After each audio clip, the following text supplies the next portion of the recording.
George Colli começa o capítulo falando que a arte ela não é um elemento vital, como a comida, as roupas, entre outros. Se quando a arte, se ela for associada a algo útil, ela se torna desnecessária, como por exemplo o cabo da faca, porque ele é todo esculpido e a lâmina é gravada no cabo, que no caso seria a arte, mas a faca já tem uma função, então ela automaticamente perde essa atribuição de arte. O Saleiro de Cellini é um outro exemplo citado por George Colli, porque o saleiro ele é uma estrutura e por ser associado a uma função banal, ela se torna desproporcional. Então, nesse caso, não se trata do que é belo, se trata do que nós entendemos por arte que está lá no museu.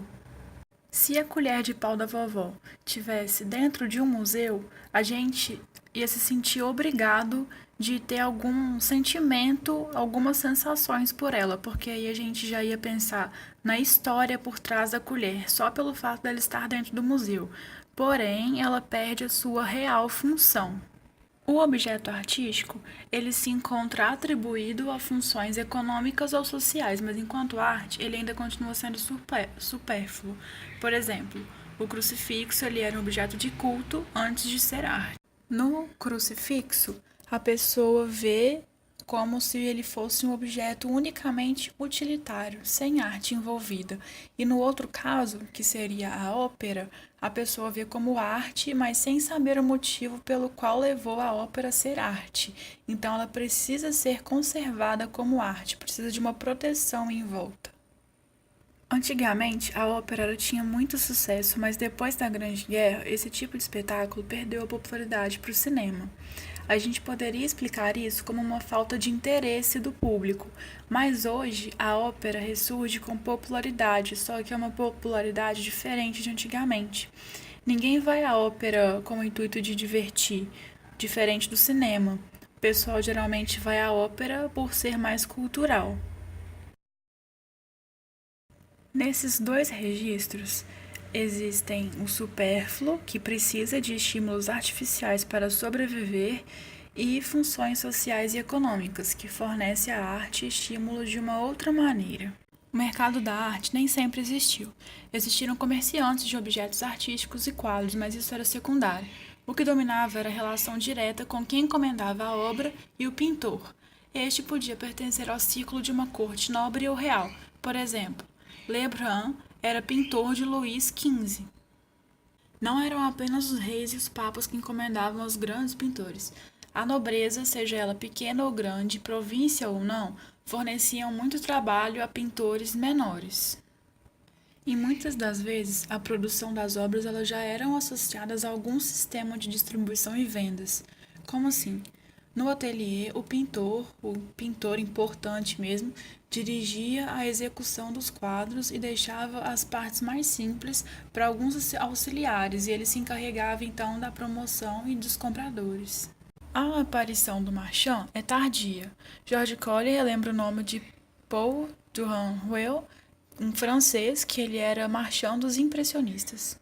Investe-se então em quadros antigos e tinha um empate de dinheiro seguro e muitas vezes era lucrativo, como por exemplo, um Schnorr von Carlsfeld, que era barato, ele encontra-se valorizado anos depois, mas também se investe na pintura contemporânea, ou seja, o pintor desconhecido de hoje pode ser o mestre valorizado de amanhã.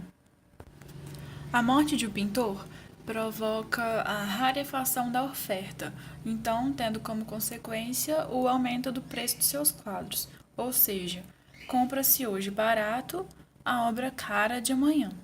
Para esse tipo de colecionador, a relação com a obra intervém muito pouco. Em casos extremos, a transação é feita à distância e em seguida fecha-se a compra num cofre forte.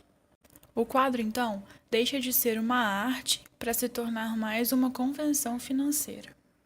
Porque o marchand lança o pintor internacionalmente e controla sua posição no mercado, estocando as obras, diminuindo a oferta, e ele aguarda a alta dos preços, vendendo então no momento estratégico.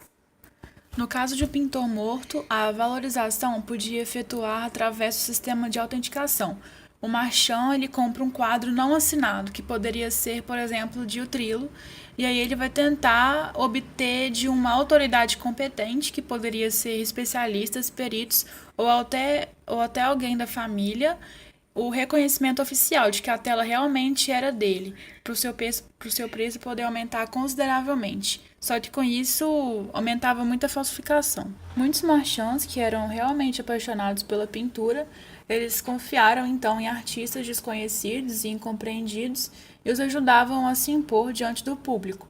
Só que nessa mistura de dinheiro e cultura, o princípio das novas formas de arte, em luta contra as que já eram estabelecidas, participa de um circuito econômico.